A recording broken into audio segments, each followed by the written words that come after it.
Beautiful soul, have you ever wanted to speak to angels? Do you believe angels can support you in your daily life? If this is you, go to my website homepage, theangelmedium.com, and sign up for my weekly angel message email. As a gift for signing up, I'm giving you access to free resources, including 31 healing meditations that, if you do daily, are going to help you hear your angels and your own intuition more clearly. Start using these today, and you'll see changes in 31 days. Now, take a deep breath. Feel the presence of your angels as they fill you with love, joy, peace, bliss, and ease. And remember, your angels say the messages that resonate with you in today's episode are meant just for you. Hello, beautiful souls. Welcome back to the Angels and Awakening podcast. I'm your host and author, Julie Jancius. And friends, I know all of you have heard of our next guest today. Her name is Kris Carr, and she's coming to us with a new message. A lot of times she's talking about health, her journey with cancer in the past. And she's written a new book called I'm Not a Mourning Person, but it's Mourning. And it's about the loss of her dad. So Kris, I'm sorry it's under these circumstances, but thank you so much for being here on the show. Oh, thanks for having me, Julie. I'm a big fan, so this is very exciting. Thank you. So I want to just start because I read your book and it's just so impactful in so many different ways. You start out the book talking about how the dad that you lost was not your biological dad, and that you, as a little 9-year-old girl, when he came into your life, was very anti bringing somebody into the trio that you, your grandmother, and your mother had. But you embraced him. And I wonder if you can start there and just kind of talk to us a little bit and tell us that story. Yeah, absolutely. First and foremost, thank you for reading my book because that's very wonderful. We do these interviews all the time, and it's never guaranteed that somebody's actually going to read your book. So it's very generous of you. Oh my gosh, it was so beautiful. And the stories, like you are just such an open book in this book, and you go so deep into your feelings, which really, really resonated with me because, and we'll get to this in a bit, but you talk a lot about anger too. And I'm excited to touch on that because I was estranged from my dad when he passed. And I was 33 at the time. And I had always wanted to write and be an author in my 20s. Would always pray, like, God, just bring me the book and I will write it. And I would hear, when you're 33, you'll know what to write about. When you're 33, you'll know. And he passed, and I started hearing from him before I knew that he was gone. Even though it was like such a beautiful way for him to come through, the amount of anger that I felt for him leaving things so broken was immense. But we don't give ourselves permission to feel that anger. Absolutely. I would say, especially as women. And so I would love to touch on that. Let me go back to your first question and take a big step back.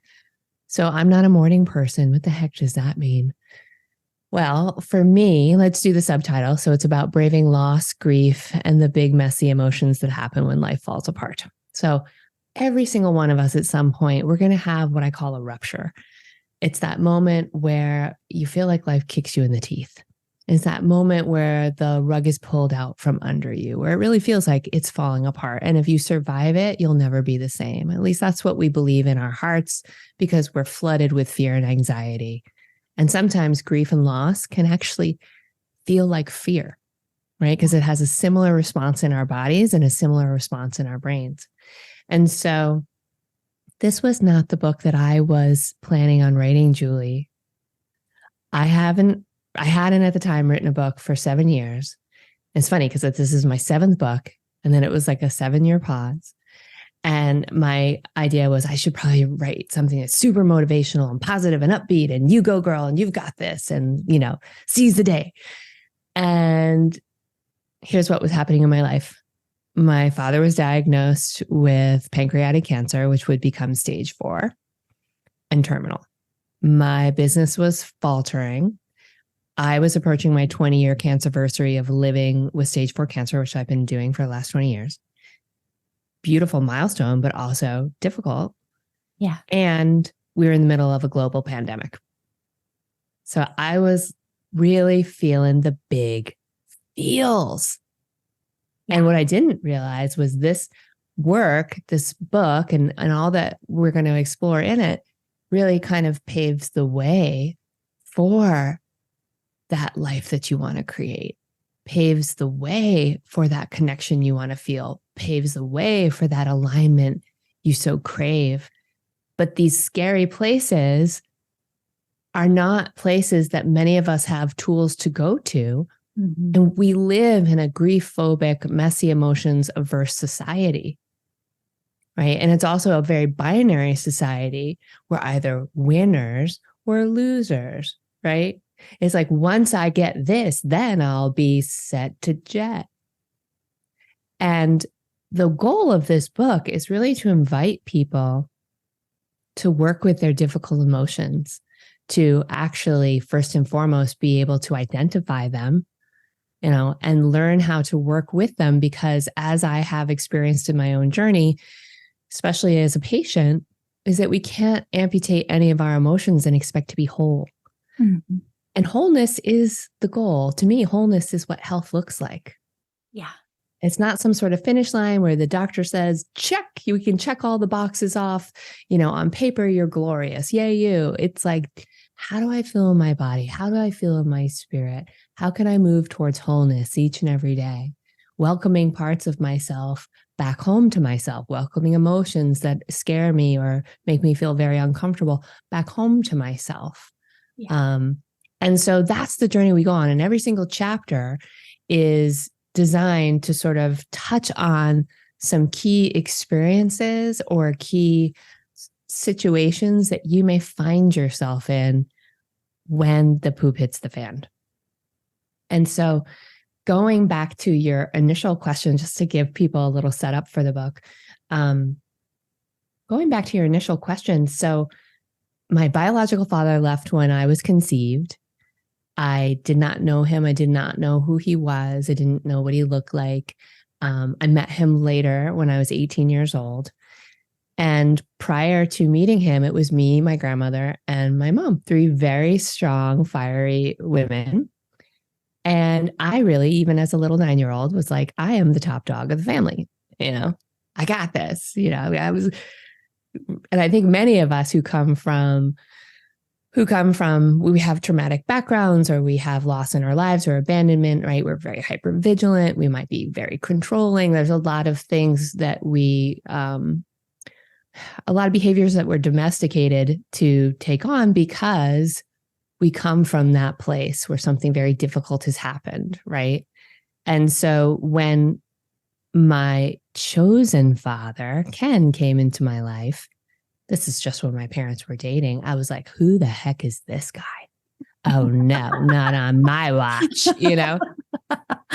And I'm the top dog here, And so what was interesting was that this person came into my life and he refused to not love me for who I was, boo-boos, traumas, dramas, and all. And our relationship was a very, very integral part of healing that father-daughter wound. Yeah. With my chosen father, right? Mm-hmm. And so it's a part of the book that I explore throughout, which is the relationship I then had with my biological father and how that ultimately ended again. And the spiritual relationship that I was blessed to be able to develop with my chosen father. And for me, Julie, love is love. Oh, yeah. Right? Yeah. Well, and it's so interesting because I would describe your book as cathartic when you go through it. And we've all had these different experiences in childhood that have left us with so many triggers and pain points. And it was wonderfully beautiful to, like, for the reader to be able to go through it, because you describe what you're feeling, the way in which you want to hide it or stay in the shower to let it like wash away your mascara so that it's not running out in front of everybody. Um, but in life, and as a spiritual teacher, and the way that I've been leading my audience, unless you're in that energy of oneness, that highest vibration that is, it's really hard to get into that vibration. If we've got all of this pain and these triggers within us, it can easily zap us and take us out. So the book was really cathartic to go through and just be able to experience the emotions with you, because we've all had these emotions, but you just laid them out so beautifully. So you have this wonderful relationship with Ken, your stepdad, your dad, and he develops cancer. And here you are, this warrior who has figured out cancer. And you talk about you and your mom going into this like beast mode where you are going to figure everything out.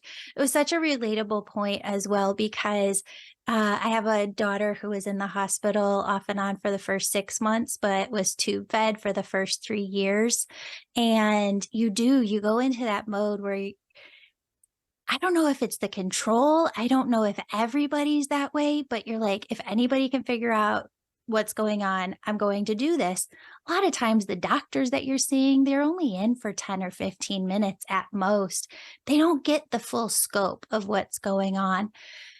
I felt, though, in my life as I was going through that beast mode, it almost becomes an anxiety or an overwhelmed energy that's hard to get out of afterwards. How did you, both with your cancer journey and with your Mm. dad, kind of decompress from that heightened beast mode?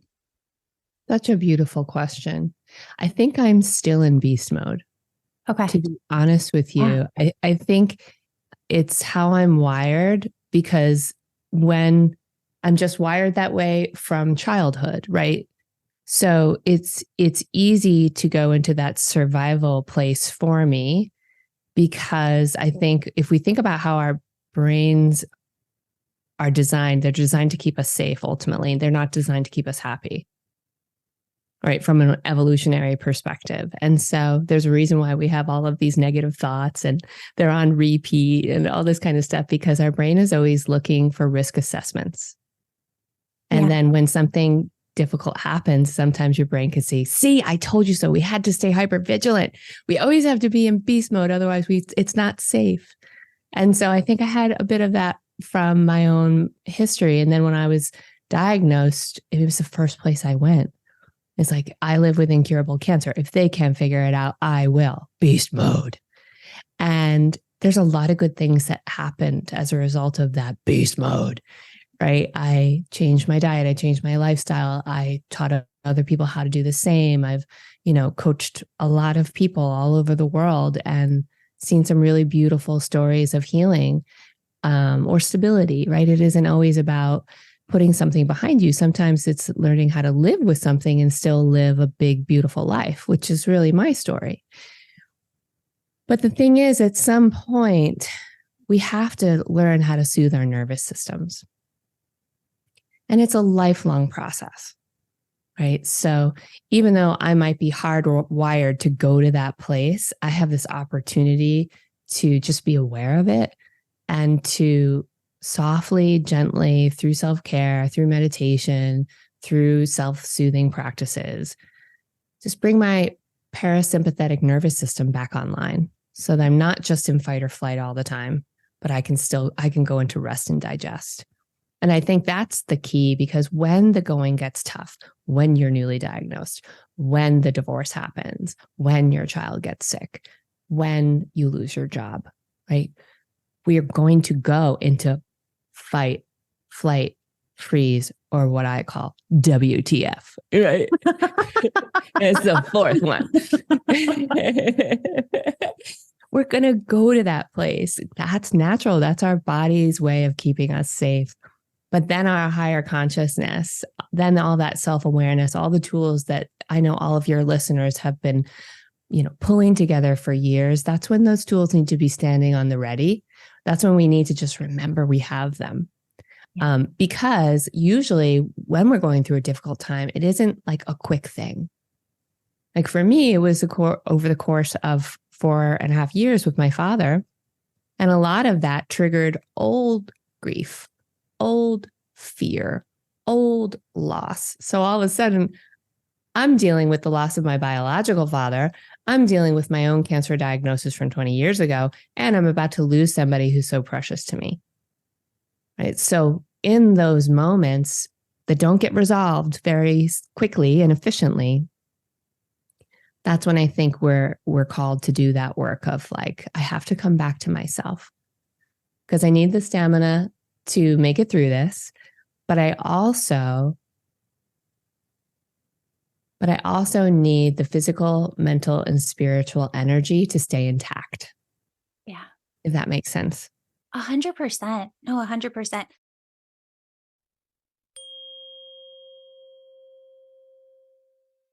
Friends, do you want to get daily guidance from your spirit team, but just don't know how to tune in? Or maybe you've been trying to hear your intuition, but you feel like you're not hearing anything back. Or maybe you're hearing something back, but you don't know if it's your spirit team or not. Let me teach you all of this and more in my brand new 4-week course called Be Your Own Angel Messenger. I'm running this class live September 18th. And if this resonates with you, it's because your angels are trying to teach you how to tune into this information so they can guide you more directly in your life and so that you'll feel more confident following your heart. It all begins September 18th.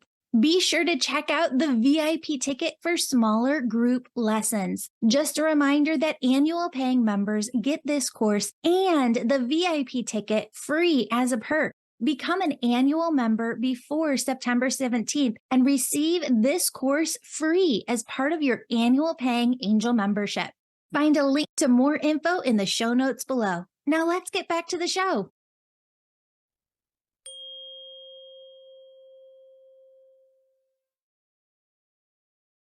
I think it's confusing because in order to be able to do this work,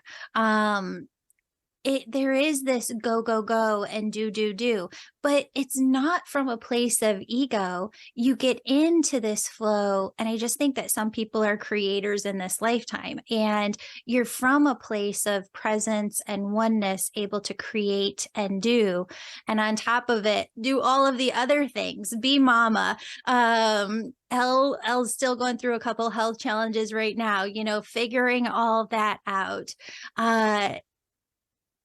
There are sometimes people who come on the podcast and they're like, no, you just have to be in the slowness of it all. And I don't think that that's true. I think that you can ebb and flow.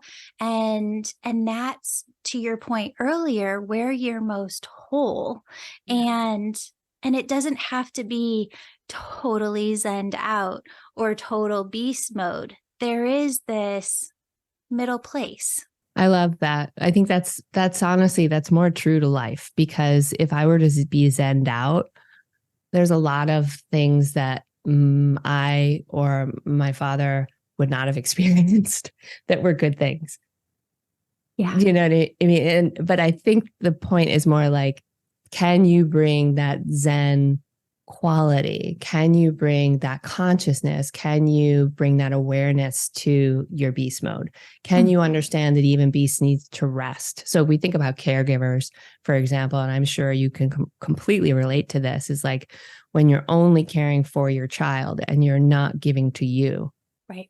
Do you start to break down? Do you start to have health issues?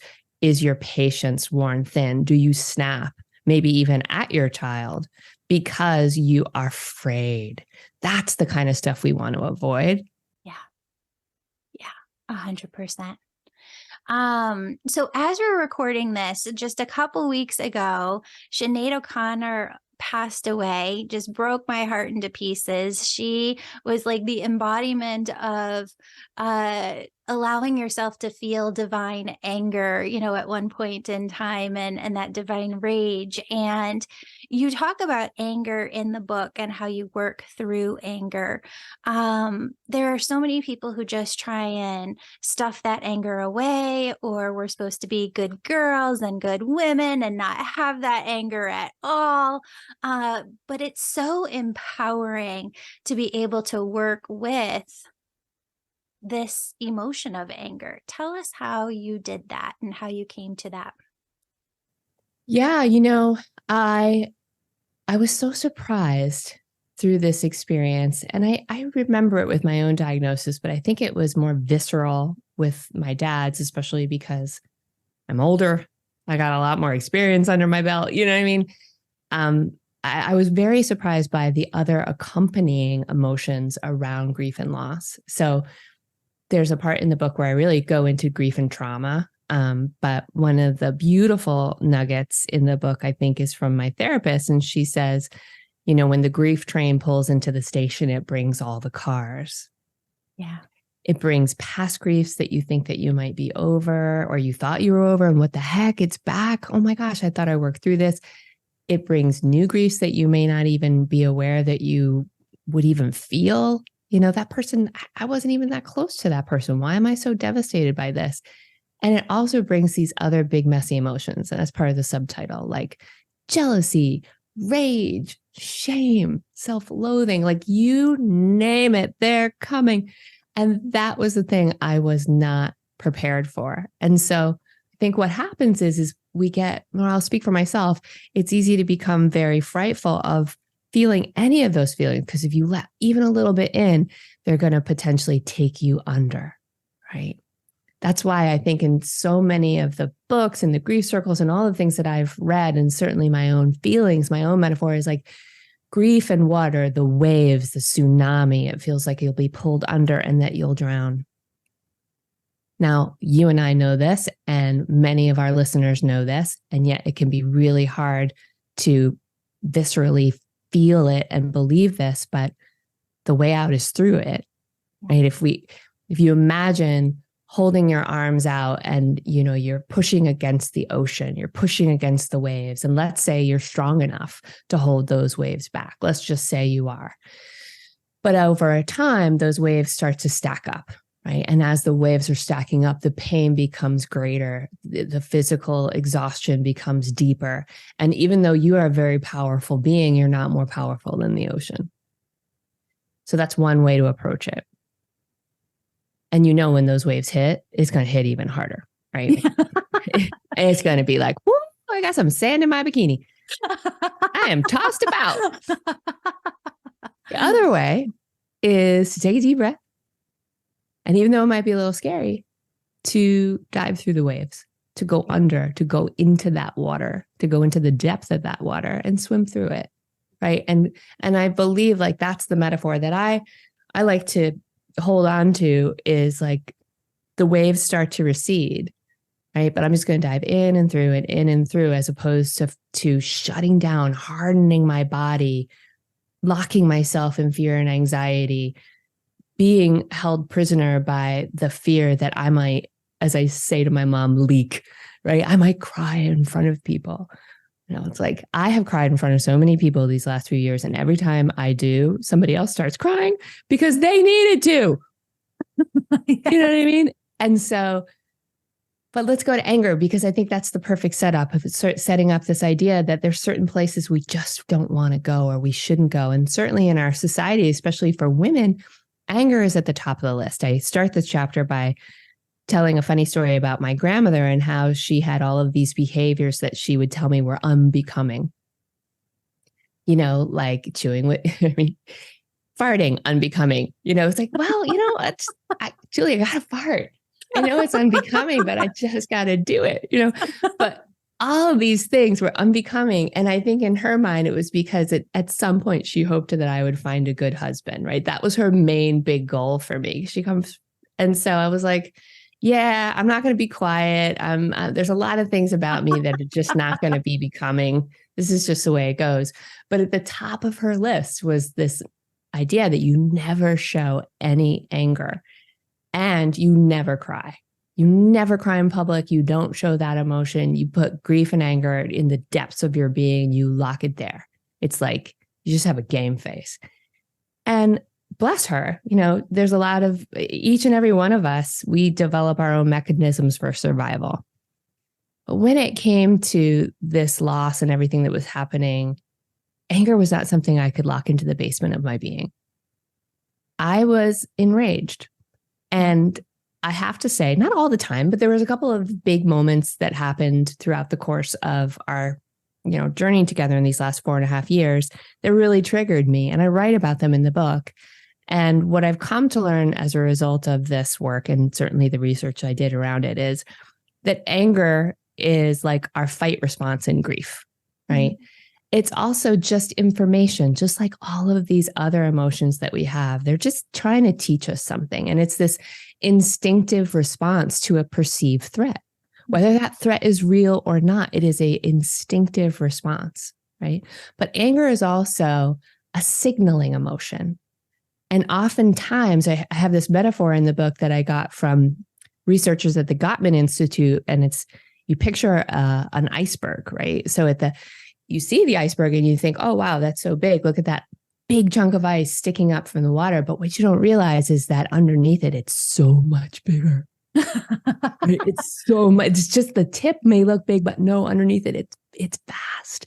Yeah. And so that signaling emotion is basically saying there's something deeper going on here underneath the surface. And anger's our protector. Anger will rise up when there's injustice. So there's all these real reasons why we have it, and it keeps us safe.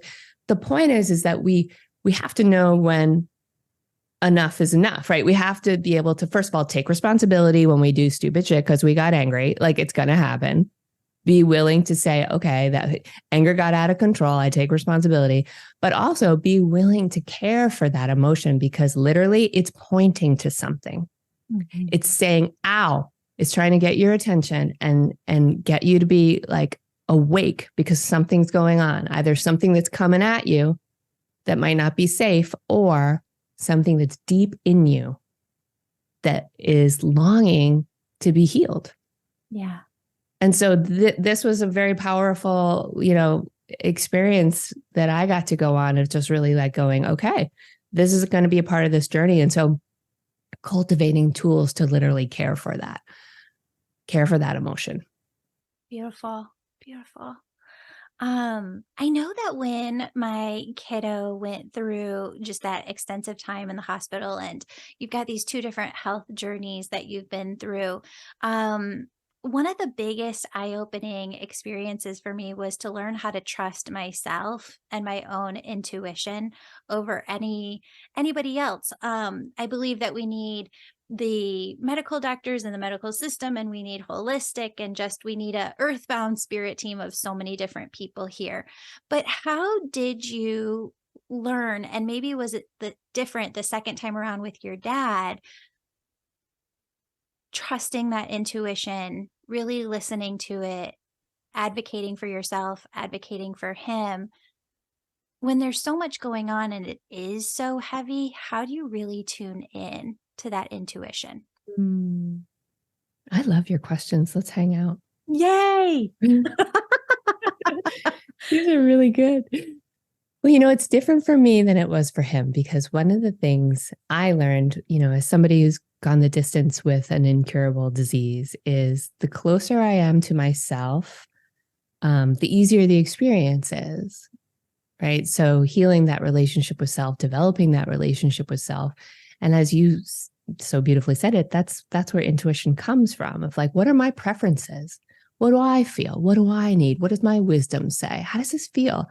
How does this feel in my body? Does this idea tire me? Does this idea inspire me? These are the types of questions that I ask myself when I'm trying to get clear on what would be the best move forward for me. Now, again, in the beginning, the best move forward was like driven by fear. So I was just like, I'm going to research all the things and figure it out. And, but as that started to settle over time, it was more so, I'm going to learn how to take care of myself for Kris, not because I'm terrified of cancer. Yeah. And honestly, it was that shift that allowed me to continue to go the distance with it, because there's a very good chance that it's always going to be with me, right? There isn't a cure for my disease. And it may be the thing that ultimately is what, the reason I leave this planet, right? That's also potentially true. But being able to make that shift of saying, I'm going to do these healthy things because it feels good to feel good and I deserve to feel good.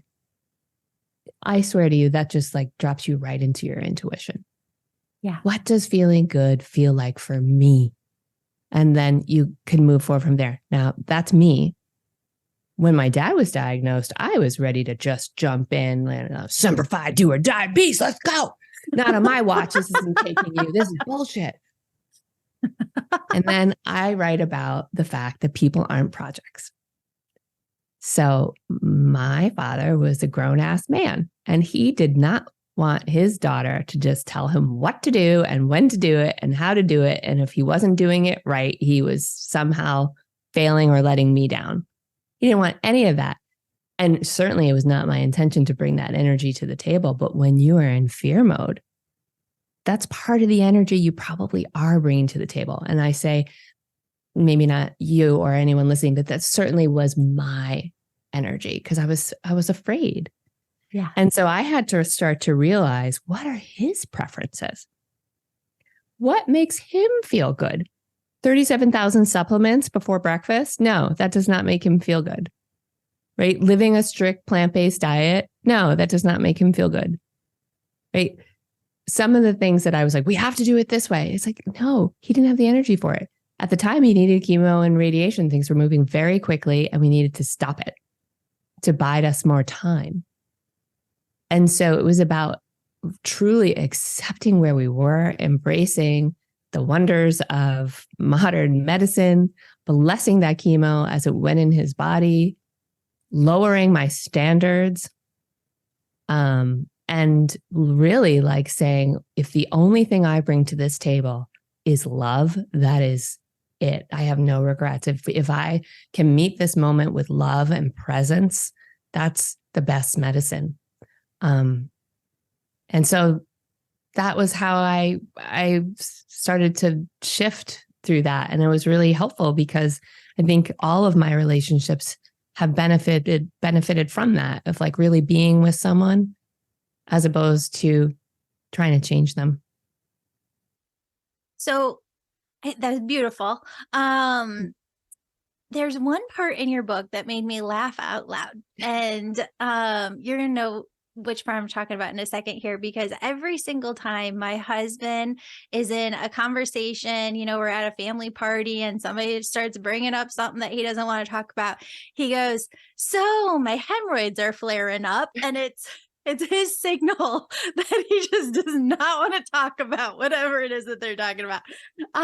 You had a moment in the book where you're telling this story about how your dad's hemorrhoids are flaring up, and instead of kind of talking about maybe what he wanted to talk about, because it's hard to go there, you ran out to CVS and got him what he needed to feel better. There are people listening to the podcast who are with loved ones who are at the end of life, and some people at that stage want to have those conversations. Some people don't. How do you help them to meet them where they're at? And what would any advice that you have for people listening? Such tenderness. And so the little backstory is that, I went on a trip with my dad and my mom and my husband, and we really were trying to make the most of our final years together. And so we planned all these adventures, and they were very easy things, like, because it was just what he was able to do and stuff, but it was experiences, because once it was truly terminal and it's like, there's nothing more than we can do. The only thing we were doing was saying, well, how are we going to make the most of our time? Mm-hmm. And my dad was like, I want to have a little fun every day. I'm like, well, that's what we're going to do. We're going to have a little fun every day. And that could be a game of gin rummy, or it could be like, 5 minutes of gin rummy before he fell asleep because he was really tired. And so, but anyway, we were on this little trip, and he looked kind of like, I don't know, he looked like his spirit was a little low. And I said, what's going on, Dad? And he said, I'm trying to set goals for myself, but I don't know how many to set. Yeah. And that hit me so hard. So hard. And, there's more to the story, but ultimately at that time, I wasn't really ready to have that deep conversation that he was opening the door to. Yeah. So I changed the subject, and I was like, well, I hate this. It sucks, Dad. I wish that we could fix this too, but let's fix something that we can. How are your hemorrhoids? Now, granted, that was a very caring thing to do. The hemorrhoids were flaring up and bothering him. However, it was also my escape. I was not ready to talk about him dying with him. And he said, I love that I can talk to you about anything. And I said, I do too. And then I went off to CBS. But as I was driving there, I thought, you can't talk to me about anything. If you could talk to me about anything, you could talk to me about dying. I have to figure out how to get ready for that. And as you said, not everybody wants to have that conversation. But for me, I knew that he did. And so please, when you're going through difficult times, get a therapist, because it's really helpful to have somebody else to run these big picture things by that has experience with this. Because a lot of times the people in our families, they're in their own trauma and drama, right? We're all having our own emotions. And so she said, why don't you start by ask him if you can start by talking about it. So you're not having the actual conversation, but you're going to talk about the inevitable conversation. Like, this is what may happen. And I said, hey, let's talk about talking about it. Yes, I would love to do that. Okay. So first and foremost, you have to get a yes or a no. Would you like to talk about talking about dying? Some people will say, no, shut your trap. My dad was like, oh, full blown yes, because he felt so lonely. Because he knew this was happening. We all knew this was happening. He was afraid to bring it up because he didn't want to upset us. And yet he's feeling more and more isolated. There's nobody I can talk to about what this. He did with my mom for sure. But that would be my suggestion, is approach the person and say, would you like to talk about talking about it? And then I let him know that there's some things that may go down. I may burst into tears. I may say the wrong things. It's going to be painful, but I am here for it. And he was like, oh, thank you. That's amazing. That's amazing that you could be there for him and be that he needed at that time. So since he's passed, you have a beautiful angel story about the roses that you and your mom received. I'm wondering if you can share with the listeners how you've continued to build a relationship with him. You hear him there, but it's all just energy, and what that maybe feels like to you and how you experience that relationship now. It's a work in progress, right? We're in a different place, and I have to continually remind myself that what you just said is possible. Mm. And that was something that I was somewhat resistant to be honest with you. Yeah. Or I believe it and then fall out of belief. I was like, I say in the book that I have a very fickle, feral, and fluid faith. And if there's more totally gets a kick out of me. And part-time atheist, right? And, yeah, at times, mostly on Sundays though. And yet I have a very deep connection to myself and to energy and to love. And so every single one of us, I feel that we find our way to the spiritual realm when we're ready, and it changes over time. And the one thing I can tell you is that I am absolutely open to the mystery and the miracle. I would love to be delighted. At the time of my passing, I would love nothing more than to be like, no way, this is it, right on. Right. But I don't live in a place of, unless that's going to happen, it's going to stink or I'm scared or, any of that. Cause I kind of feel like life is so great. And if there's more, that's like a bonus. But anyway, losing my dad, of course, that's a major rupture. And it's one of those moments that for me gave me an opportunity to tune back in. And tuning into this place for me is a place of tuning into comfort. And I just talked to him. Hey, Dad, here's what's going on. Like I really try to have a relationship like we did. Mm-hmm. And he's so deep in my life and in my thoughts and the way I make decisions and the way I move through space and time that it still feels like I can hear him and what he would share with me. And I do get signs. It's just like in the book, I talked about a bunch of the signs I get and also really thawing to that and sort of saying, okay, what would it be like to turn my life into a treasure hunt? Where I'm just like asking for the signs, seeing the signs, noticing the synchronicity, noticing. And I think that was probably the biggest shift for me, which is this idea that there's probably a lot going on around me all the time, but I'm just not tuning into it because I don't have the awareness to tune into it. And so that's why I said I am a work in progress, Julie. Take me under your wing. Like, here's the thing. We're all seekers. Yeah. And I think that's the part that's so exciting to me. The second I have all the answers, life is going to get very boring. Yeah. And I just love that we get to continue to unfold. Mm-hmm. Yeah. Yeah. And I do. I think that our dads are over there together, bringing this together. When my dad came through, what happened was I would brush my daughter's hair and she was preschool at the time. And he and I were estranged. I loved him. He was such a philosophical thinker. We were very, very deep and have deep conversations very young.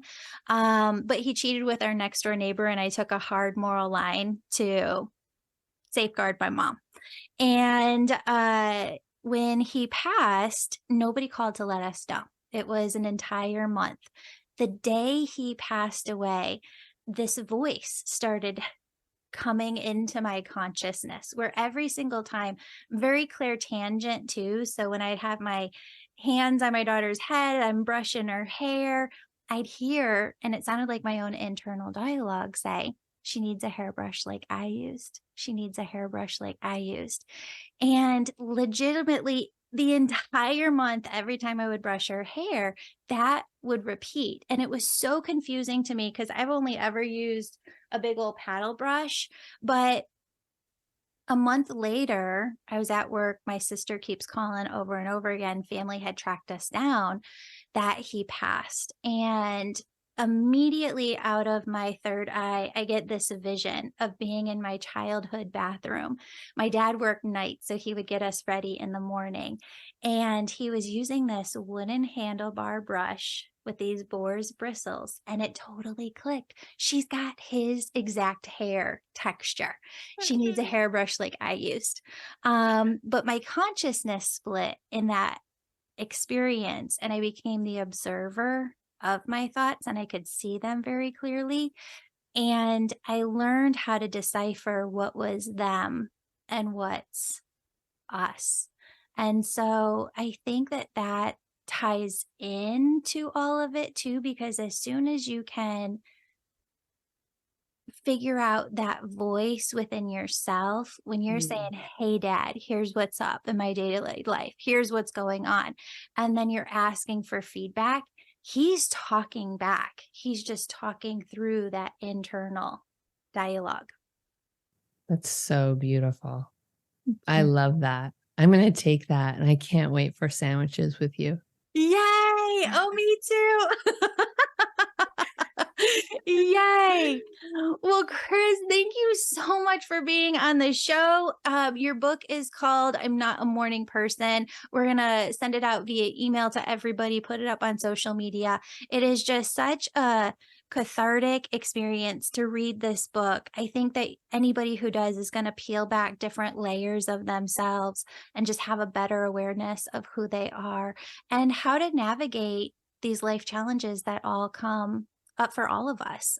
So, thank you so much for your bravery, your courage, and your willingness to put your story out there.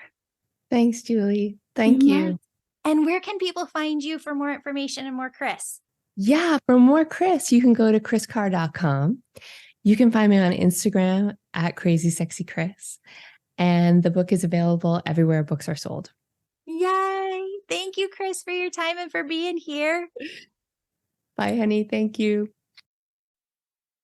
Beautiful soul, thank you so much for joining me today. My name's Julie. You know I'm all about connecting you with messages from your angels and loved ones on the other side. If you've been listening today and you're super excited and just have to know which angels are around you right now, who's connecting with you, and what messages they have for you, go to theangelmedium.com. Register for a session. You can do a reading with me or a member of my team, and we can help you in making sure that your angels are doing the very best they can to support you and guide you to your best life.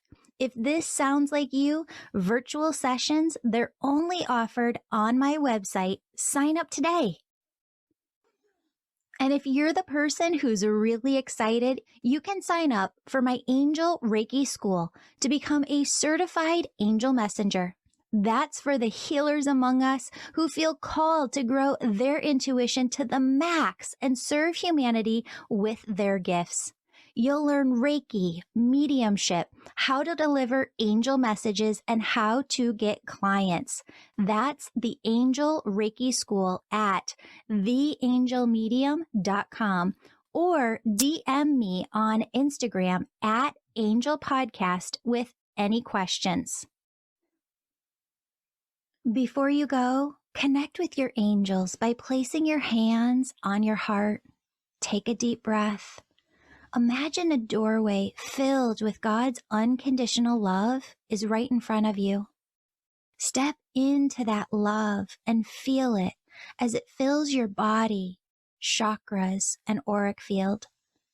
Now ask your angels, what would you have me know today? And open yourself to the positive, loving messages they have just for you.